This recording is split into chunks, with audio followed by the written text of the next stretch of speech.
Monsieur le Président, et vous toutes et tous, je voudrais d'abord en profiter pour remercier l'ensemble des équipes de la sécurité civile communale qui ont travaillé avec les équipes de l'IRMA pour organiser et préparer ce que nous vivons aujourd'hui. Je voudrais également adresser un petit clin d'œil. Évidemment aux représentants des communes de la métropole qui sont ici, mes collègues qui sont là, M. Cortés pour hier, et puis un clin d'œil pour Olivier Audibert-Troin. Il a, mon cher Olivier, vécu des événements qui font que quand on vit des événements particuliers, et notamment qui ne sont pas inscrits dans le capital génétique naturel d'un élu de la République, sauf s'il a été sensibilisé à ces choses-là, eh bien, oblige. Et le fait qu'Olivier ait accepté de prendre la présidence du syndicat de l'argent, c'est avec ce que ça comporte, aussi, là, comme responsabilité. Il ne faut pas ignorer qu'il y a toujours des responsabilités à assumer, et qu'in fine, le juge cherche toujours un responsable. C'est en tout cas ce que souhaite la population. C'est comme ça que ça se passe. Eh bien, ça nous oblige. Et donc, merci aussi à mes collègues et à nos collègues du PICS, de la métropole, qui sont ici, qui sont en permanence dans la boucle avec nous. Chaque fois que nous sommes en configuration poste de commandement communal, eh bien, les collègues de TPM sont avec nous, sont présents. Il ne peut pas y avoir une organisation et un dispositif, un DPS de grande envergure sans que la métropole ne soit dans la boucle. Ça n'est pas imaginable. Alors, ce que je vous propose, c'est, sur une présentation assez courte, pour pas vous lasser, c'est d'expliquer en fait comment nous concevons et qu'est-ce qui fait qu'à un moment donné, nous avons conçu, imaginé, préparé une organisation nous permettant de faire face à un certain nombre d'éléments. Et la première chose qui vaut, c'est évidemment la loi, c'était celle du 13 août 2004, dite loi de modernisation de la sécurité civile, qui modifiait complètement le paradigme, les obligations, les responsabilités des maires et des élus et les organisations. C'est tellement vrai qu'il y a encore un certain nombre d'organisations qui ne se sont pas totalement inspirées d'ailleurs de cette loi dite de modernisation de la sécurité civile. Deuxième élément, c'est que sur nos territoires, ce que vous vivez, ce que vous faites, eh bien pour imaginer la façon dont on doit se préparer, puis agir, puis ensuite revenir à la normale, il faut faire une analyse basique des risques et menaces qui pèsent sur les territoires sur lesquels nous vivons. Donc en fait, notre organisation, elle a découlé d'abord d'une analyse basique, risques et menaces. Et quels sont les risques et les menaces? Enfin, on en a cité quelques-uns sur notre territoire. Le premier, Olivier, il a vécu chez lui, nous le vivons. Submersion marine, inondation, en tout cas pour TPM, feu de forêt, on a quelques images que voilà. Hein, vous avez quelques largades d'un côté, quelques inondations de l'autre. Les feux de forêt, naturellement. Là, on est encore sur la commune de Toulon. Hein. Le feu du Baou. On est sur la commune de Toulon. Et on voit qu'on peut avoir un feu qui est vraiment en limite urbaine, qui est quasiment en limite urbaine. Et quand on a un feu comme ça, naturellement, on se dit qu'à un moment donné, on peut être amené à procéder à l'évacuation de tous les gens qui sont là. Évacuer, ça veut dire avoir déjà imaginé dans les plans combien de population il y a sur ce secteur, quels sont les points de rassemblement, où on les met. Enfin, je ne vous explique pas tout ça, vous le connaissez par cœur. Mais si vous vous mettez à y penser seulement au moment où vous êtes en train de gérer la crise, ça vous pose un problème. C'est ce travail d'anticipation et de préparation qui est fondamental. Il se trouve qu'ici, les équipes ont développé, en fait, avec le SIG, ont développé l'utilisation de logiciels qui nous permettent de manière très simple de définir le nombre d'habitants d'un secteur en fonction d'un cercle que nous traçons et qui nous permet de savoir combien d'habitants sont là, y compris d'ailleurs de les toucher avec un automate qui nous permet de toucher 60 000 personnes à l'heure avec des messages qui sont préparés.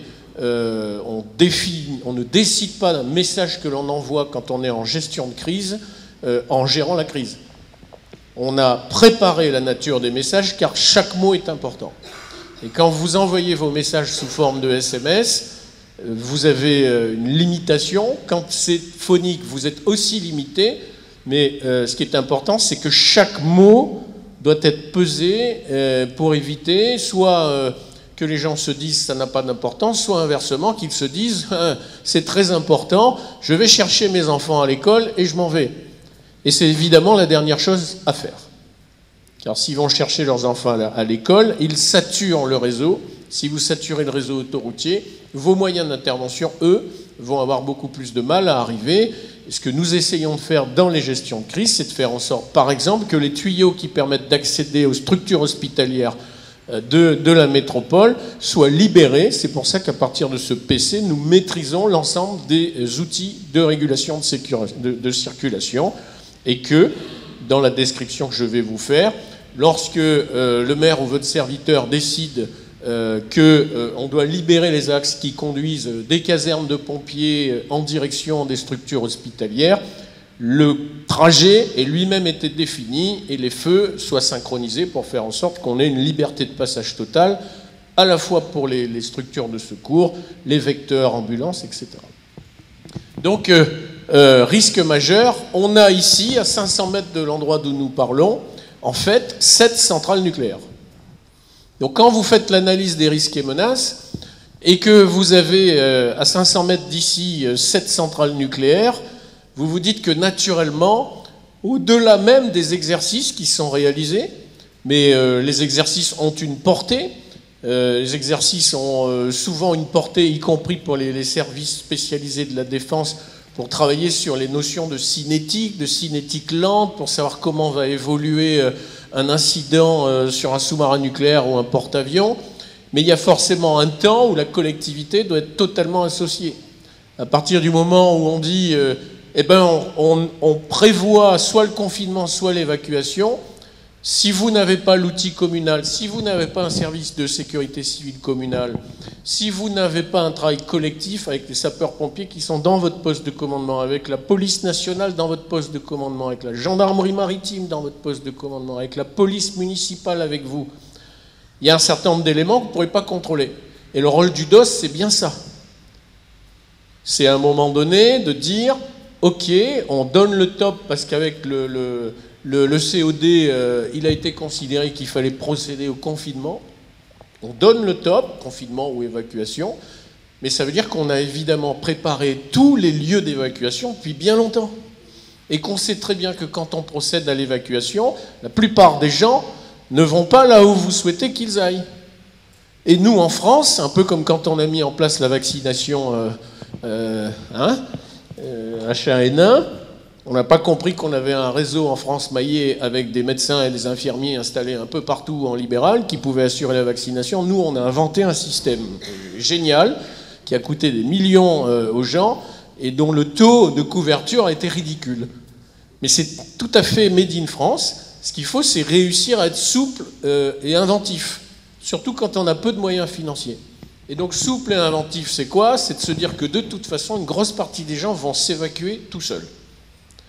Et que dans vos plans d'évacuation, vous avez des lieux de regroupement, alors ce sont souvent les gymnases, etc., mais quand vous avez un nuage qui d'ailleurs sera pas toujours qui n'ira pas d'ailleurs toujours à la même vitesse, puisque vous avez différentes couches atmosphériques, et votre nuage, une fois qu'il est monté, il va avancer à des vitesses différentes, puisque vous avez des vents différents à l'intérieur. Donc au bout d'un moment, il va finir par tomber différemment sur les zones que vous n'avez peut-être pas prévu, surtout si vous avez un changement d'inclinaison du vent. Si vous mettez des gens dans un gymnase, c'est peut-être pour les déplacer 2 heures après, ce qui laisse penser aux gens que vous avez déplacés que vous ne savez pas ce que vous faites.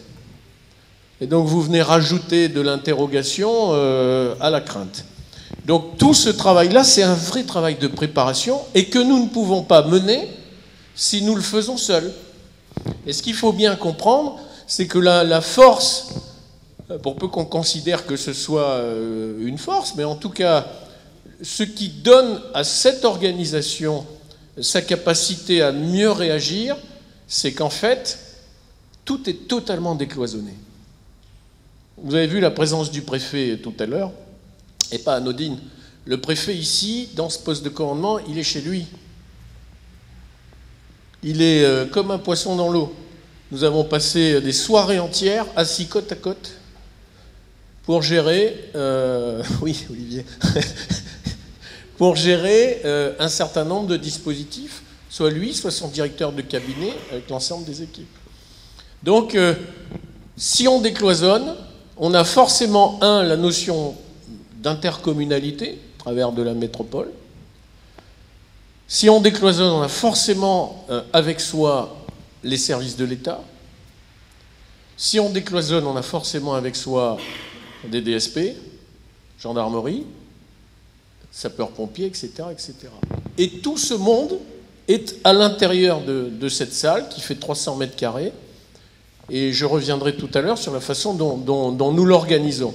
Alors, dans l'analyse des risques et menaces, il y a aussi 2 tubes. On a 70 000 véhicules qui passent tous les jours dessous. C'était nécessaire, puisqu'en fait, Toulon est coincé entre la mer et la montagne. Et il n'y a que 3 axes majeurs en surface. Donc, s'il n'y a pas de tube, les tunnels, en fait, représentent les périphériques qu'un certain nombre de grandes villes peuvent avoir. Pour le coup, Grenoble, etc. Évidemment, en dehors des transports de matières dangereuses, tous les poids lourds passent dessous. Et puis, il y a du Céveso, comme on peut en trouver dans différents endroits. Là, par exemple, on a sur la zone des arènes un parc d'hydrocarbures qui appartient à la Défense, parce que dans l'analyse des risques et menaces, on est obligé de considérer qu'étant dans le premier port militaire d'Europe, il y a ici 70% de la flotte française, vous n'avez pas d'autre alternative que d'imaginer qu'il faille faire face à un certain nombre d'agressions. Vous avez tous lu avec beaucoup d'attention la loi du 30 octobre 2017 et vous avez tous compris qu'il y avait là aussi un changement de paradigme dans la façon dont on doit organiser, penser et préparer les choses. C'est tout bête. Les responsabilités communales et intercommunales, aujourd'hui, elles sont liées à la distribution d'eau, par exemple. Nous distribuons de l'eau pour la base navale. Si votre eau n'est pas sécurisée, vous prenez un risque. Donc, quelque part, nous avons l'obligation, très en amont, de sécuriser l'ensemble du dispositif de distribution d'eau, de faire en sorte que nous ayons des capteurs spécifiques pour savoir ce que nous distribuons comme eau. Donc il y a là aussi une réflexion majeure, de faire en sorte que l'ensemble des dispositifs soient sécurisés, qu'on ne puisse pas pénétrer dans nos réservoirs, etc., etc. Donc le fait d'avoir, dans l'analyse des risques et menaces, une base navale et 25 000 personnes qui y travaillent tous les jours, ben ça nous oblige là aussi à penser, à imaginer qu'il puisse y avoir des attaques terroristes plus importantes qu'ailleurs, parce qu'il y a ici une valeur symbolique. Et donc quand vous organisez, quand vous faites un grand dispositif prévisionnel de secours, parce que vous avez 1 million de personnes concentrées sur un lieu, ou 500 ou 100 000, vous ne pouvez pas faire autrement que d'imaginer qu'aux côtés des questions de sécurité, vous ayez à traiter aussi des questions de sûreté, et que ces questions de sûreté, elles sont intimement liées, et que dans l'organisation de votre poste de commandement, eh bien, tout ça fait un tout. Alors comment on organise notre maison? D'abord, il y a évidemment les événements programmés et les événements non programmés. Pour les événements non programmés, eh bien, il faut s'appuyer aussi sur les expertises et les expériences liées à tous les événements programmés qui font que, comme je vous l'expliquais, aujourd'hui, les gens ont tellement l'habitude de travailler ensemble, ce sera encore le cas demain matin. Demain matin, on va consacrer la matinée entière à préparer le dispositif du 14 juillet.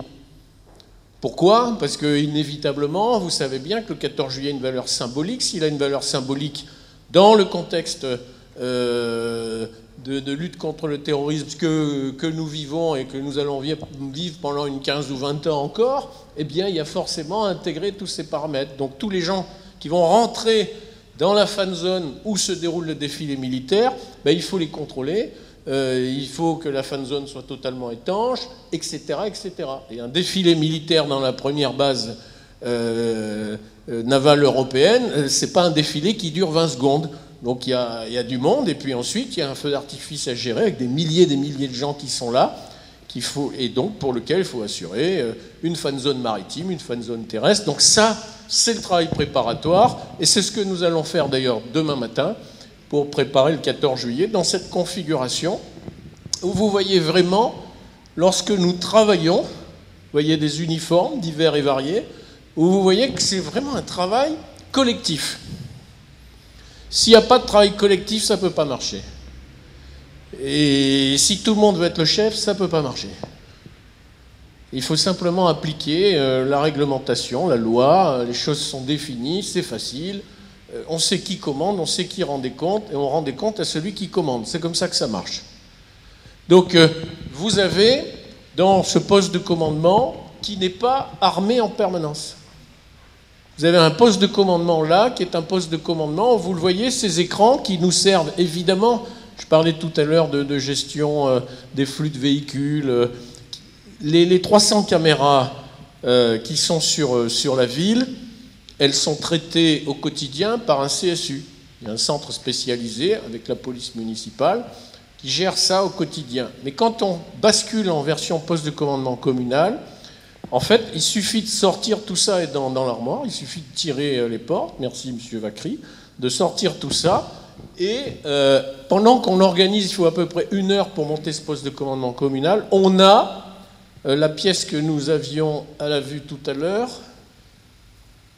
on a en fait un poste de commandement communal qui est armé en permanence, qui est au rez-de-chaussée, voilà, qui est là, et vous le voyez, il est évidemment de taille beaucoup plus modeste.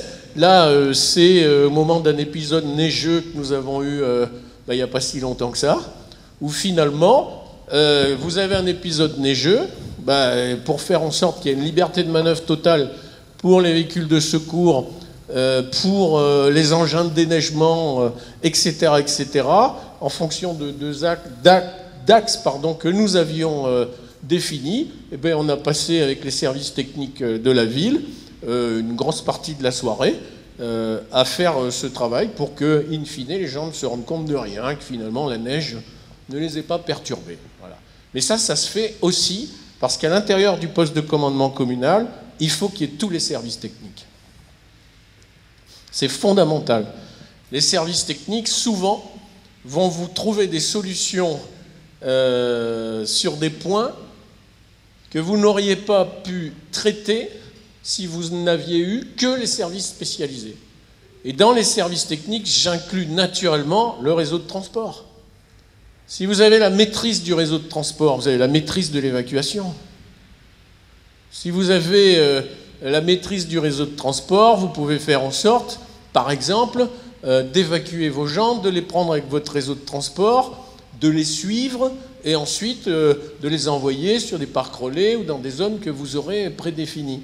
Donc ce qui veut dire qu'à l'intérieur de ce poste de commandement, il y a évidemment ce que vous voyez ici, où on va retrouver le DOS, enfin les différents acteurs, et puis ensuite, nous mettons en place différentes cellules. Dans ces différentes cellules, il y a sur cette partie-là tout ce qui relève de la sûreté. Et donc dans cette partie, vous allez trouver la police, la gendarmerie, la police municipale, et les sociétés privées de surveillance quand nous les utilisons, notamment pour faire des fouilles palpations sur un gros dispositif. Donc ça, c'est toute la cellule, y compris renseignement, parce que c'est nécessaire. Donc ça, c'est ici. Ensuite, vous avez, sur la partie qui est à l'arrière, toute la cellule secours-sauvetage. Et on va retrouver les gens qui vont travailler, SAMU, naturellement, les structures hospitalières, les associations agréées de sécurité civile, dont évidemment la SNSM, puisqu'il y a une partie maritime, et puis très souvent la protection civile ou la Croix-Rouge ou d'autres associations agréées de sécurité civile. Donc en fait, secours-sauvetage, et évidemment, avec secours-sauvetage, le SDIS, les sapeurs-pompiers dans l'organisation. Donc ça fait une boucle là, où les cadres et responsables sont ici, et où derrière, ça mouline comme de l'autre côté. Ensuite, vous avez un espace qui est l'espace service technique et mobilité. Si vous voulez maîtriser l'arrivée d'un certain nombre de moyens, il faut maîtriser la mobilité. Donc pour maîtriser la mobilité, il faut avoir la main dessus. Et comme vous utilisez le pouvoir de police du maire, vous avez la main dessus. Il vous suffit de décider. Mais pour décider, il faut avoir au préalable préparé, anticipé, etc. Et puis, évidemment, pour assurer la défense de l'ensemble, cyberdéfense, Il nous faut absolument faire en sorte que nos systèmes ne tombent pas par terre. Parce que si vos systèmes sont attaqués et mis par terre, ben, toute votre organisation elle ne tient plus. Donc on a évidemment une cellule qui s'occupe de cyberdéfense, qui gère cela. On a évidemment une cellule qui gère les réseaux sociaux. Aucun message ne part s'il n'a pas été validé par le DOS. Ce qui veut dire qu'en temps réel, vous avez des gens qui sont sur les réseaux sociaux, ce qui permet d'éviter les rumeurs, de les maîtriser, etc. Et donc, en temps réel, les gens traitent cela pour faire en sorte qu'il n'y ait pas, parce que vous savez à quelle vitesse ça va, qu'il n'y ait pas des gens qui racontent des âneries sur les réseaux sociaux et qui génèrent des mouvements de foule. Donc ça, c'est dangereux. Ensuite, qu'est-ce que nous avons fait pour sécuriser notre organisation? Nous avons créé notre propre système de transmission. Et c'est un système qui est lui-même secouru. C'est-à-dire que si on met par terre toute l'alimentation électrique de la métropole, notre réseau de transmission continue à fonctionner. Donc on a injecté quand même 5 millions d'euros pour créer ce système. Nous sommes propriétaires de la fréquence. C'est un système qui s'appelle Tetra, qu'on a développé dans toutes les communes. La métropole s'en sert, les communes s'en servent. Hein. Je vois nos amis hierrois, nos amis d'Olioul, de la Valette, tout le monde s'en sert. Donc ce système-là est totalement secouru et nous évoluons petit à petit pour que demain ce système puisse transmettre de l'image, pour qu'on puisse à terme très vite géolocaliser les intervenants, pour qu'on sache exactement là où nous en sommes. Donc, d'une manière assez schématique, on construit un système. Ce système peut très bien tomber. Je vous ai dit que nous avions un PC au rez-de-chaussée qui nous permet, avec le maire, de gérer immédiatement une crise lorsqu'elle commence, pendant qu'ici, le poste de commandement est armé. Mais on peut très bien avoir une neutralisation de l'hôtel de ville. Neutralisation électrique, c'est prévu, puisqu'on a un groupe électrogène puissant qui assure la relève, mais neutralisation totale, c'est aussi possible. C'est aussi pour ça que chaque fois que le poste de commandement communal est armé, il y a des gens en armes qui assurent la garde et la vigilance pour faire en sorte qu'il n'y ait pas une tentative de pénétration du poste de commandement. Parce que là aussi, si vous n'avez pas des gens qui font en sorte que vous puissiez gérer une crise en toute sérénité, parce que vous ne ferez pas l'objet d'une attaque, parce que qui prend le contrôle de votre PCC prend le contrôle de tout. Donc ça, c'est aussi un travail, et la police municipale est totalement impliquée là-dedans. Et puis, vous imaginez que ça ne marche pas ici. On a donc trouvé 2 autres sites répartis dans la ville qui nous permettent d'armer un poste de commandement si jamais on avait une anomalie ici. Voilà globalement ce que je voulais vous dire. Avant de passer la parole à M. Giraud, peut-être de répondre à une ou 2 questions. Merci à M. Yannick Schoenbart de nous avoir fait cette présentation la plus exhaustive et avec énormément de retours d'expérience et de connaissances de notre poste de commandement communal. Merci également à l'IRMA d'être parmi nous aujourd'hui et d'avoir organisé cette journée technique qui nous permet d'échanger sur le plan intercommunal de sauvegarde.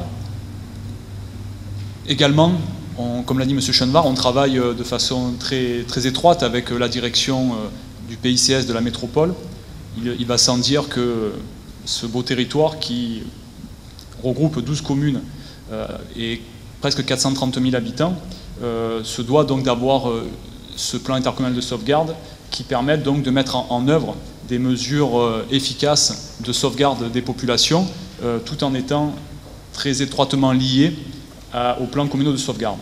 Dans le cadre légal, on peut établir que depuis 2008, ce plan intercommunal de sauvegarde a été instauré par une délibération au conseil communautaire et que chacun des maires des 12 communes a également réalisé cette opération dans ses conseils municipaux. Donc c'est vraiment un plan qui est établi et inscrit sur chacun de ces territoires. Il y a donc, pour organiser la partie administrative du plan intercommunal de sauvegarde, on a vu avec la ville de Hyères et M. Cortès la partie plus opérationnelle. Pour la partie plus administrative, il est composé d'un comité de suivi qui bénéficie de la présence permanente d'un élu qui est M. Yannick Schoenbart, vice-président de la métropole, qui est dédié donc à ce comité de suivi du PICS. Bien sûr, il y a des élus et des fonctionnaires de chaque commune qui sont également dédiés. Et ensuite, des partenaires qui participent fréquemment donc, à ces comités de suivi. Ils sont, comme l'a dit M. Schoenvar, la préfecture, l'ARS, les sapeurs-pompiers, la police nationale, gendarmerie, enfin, toute une liste exhaustive de partenaires institutionnels qui travaillent tout au long de l'année avec notre organisation communale et intercommunale sur donc, cette thématique. Ensuite, bien évidemment, un comité de pilotage composé pratiquement des mêmes personnes assure donc pour sa part la partie plutôt production de documents, de veille juridique, l'organisation opérationnelle de ce PICS et puis une dynamique de réseau voilà, qui nous permet donc de travailler tout au long de l'année sur cette thématique également. Et puis, on va dire plus régulièrement, à peu près tous les mois, des tenues de groupes de travail qui, eux, sont composés plus de fonctionnaires dédiés. Et on peut avoir bien sûr des partenaires institutionnels qui nous rejoignent. Et sur ces groupes de travail, donc, on réalise au quotidien donc des présentations sur des problématiques, sur des avancées réglementaires. On a parlé notamment de la DECI avec donc, des nouveaux textes. On parle le moment venu, bien évidemment, en amont de la saison estivale, des risques feux de forêt avec toutes les actions qui sont menées, toutes les réglementations applicables. Voilà, on définit tout au long de l'année des thématiques sur lesquelles on a récemment rajouté des réalisations d'actions du PAPI complet de la métropole. Donc ce PAPI correspond au bassin de risque des petits côtiers toulonnais. Il nous permet, donc nous, en tant que référent sécurité civile des territoires, de nous approprier cet outil de management des risques afin de pouvoir déjà l'assimiler et se l'approprier, donc afin de le partager avec nos collègues dans nos collectivités et avec la population. Donc très rapidement, je vais vous définir deux axes sur lesquels on travaille en permanence. C'est l'amélioration de la connaissance et de la conscience du risque. Alors ça passe à travers de dispositifs techniques d'évaluation tels que les repères de crue. Ça nous permet de pouvoir apporter donc une connaissance des derniers niveaux d'eau connus, et puis de définir une stratégie d'utilisation des nouvelles technologies. Alors, je vais citer la ville de Hyères qui est très avancée sur ce sujet. La ville de Hyères a développé une application mobile sur les risques majeurs. Dans le cadre de l'entraide et de la mutualisation des moyens du PICS de la métropole, on va tâcher d'étendre cet outil à l'ensemble des communes. C'est vraiment une volonté de pouvoir homogénéiser les outils qui sont offerts à chacune des communes. Et pour ce faire, quelques exemples. Nous avons réalisé depuis peu donc un marché public qui permet d'offrir à chacune des 12 communes un système d'automate d'appel. Pour ne pas le citer, la société est présente sur notre journée d'aujourd'hui, on la remercie. On travaille également pour demain sur la réalisation d'un marché spécifique sur les prestations et alertes météorologiques. Là encore, aujourd'hui, c'est encore disparate et vraiment cette entraide intercommunale doit s'organiser afin d'offrir à chacune des communes, monsieur le préfet en parlait, monsieur le maire également, il n'y a pas de petits risques dans une petite commune, malheureusement, quel que soit le risque, la commune, quelle que soit sa taille, elle doit s'organiser et vraiment l'essence même de l'entraide intercommunale, c'est de pouvoir offrir à chacune des communes, quelle que soit sa taille, des outils d'action et de prévention utiles et efficaces. L'axe 3, c'est l'alerte et la gestion de crise. Là encore, on a différents systèmes d'alerte et d'information. Notamment, dernièrement, l'État nous a mis en œuvre sur le territoire de TPM le SAIP, le système d'alerte et d'information des populations.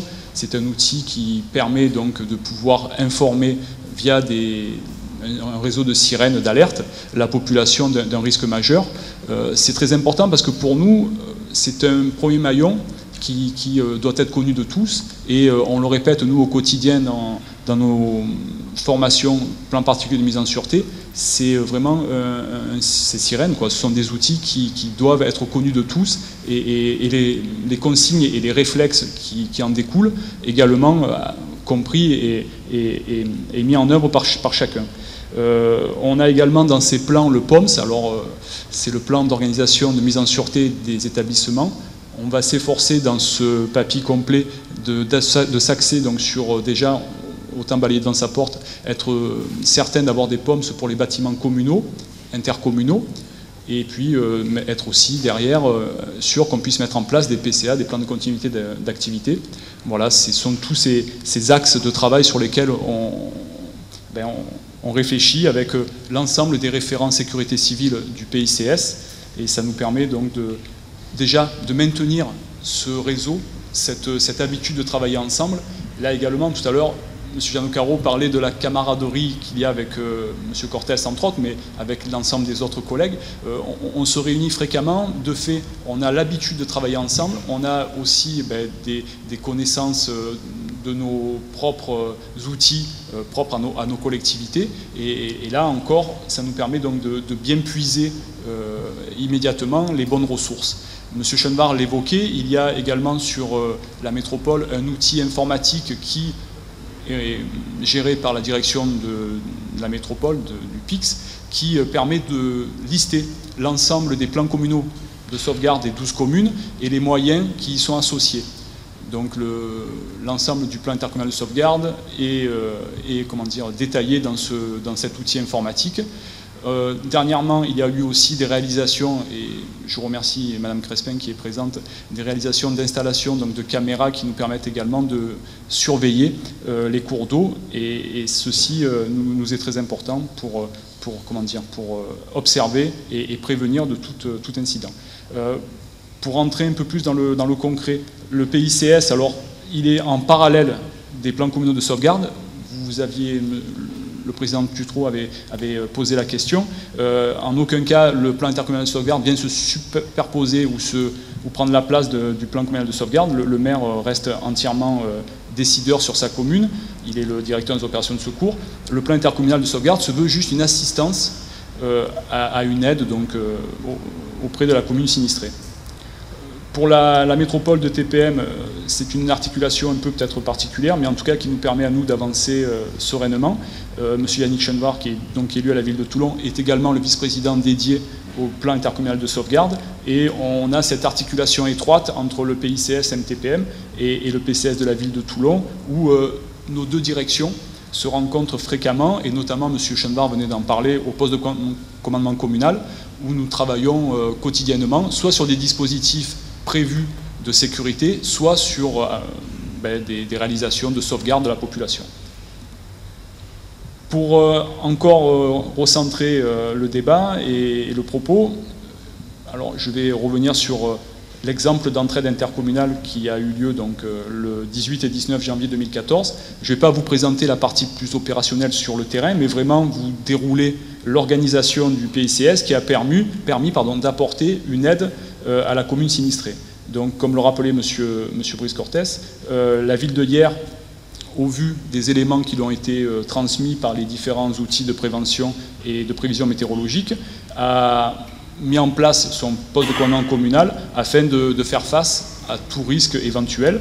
Il y a eu donc bien sûr des actions qui ont été engagées, et immédiatement, comme il est prévu dans le PIX, la ville sinistrée informe le PC communal de la ville de Toulon. Pour être clair, c'est ici à l'hôtel de ville qui est basé le PC sécurité. 2 agents sont en permanence présents, ils sont formés donc aux mesures de sécurité civile, et leur rôle, c'est de relayer cette alerte vers les 11 autres communes, afin que les référents sécurité civile des 11 autres communes soient informés qu'une ville a déclenché son poste de commandement communal et son PCS, et qu'ils vont être certainement sollicités pour mettre en œuvre et mobiliser leur personnel et des moyens matériels. Une fois que donc le PC de la ville de Toulon est informé, on attend la fiche des besoins et des moyens, qui est rédigée par le RAC, le responsable de l'action communale de la ville sinistrée. Cela nous est transmis pour le dégager de toute action, alors qu'il est en train de gérer lui-même des actions de sauvegarde sur son territoire. On se propose, avec bien sûr le responsable du PICS de TPM, de transmettre les besoins aux 11 autres communes, qui nous font remonter immédiatement donc les possibilités qu'elles offrent en tant que moyens matériels et humains à la commune sinistrée, et puis on renvoie donc cette fiche avec les possibilités offertes Le maire, encore une fois, hein, sur son territoire, garde la main et dit bah, écoutez, voilà, cela me convient, cela me convient. Le référent cadre du PICS de la métropole de TPM se charge donc de coordonner sur site l'intervention des équipes des autres villes pour l'occasion.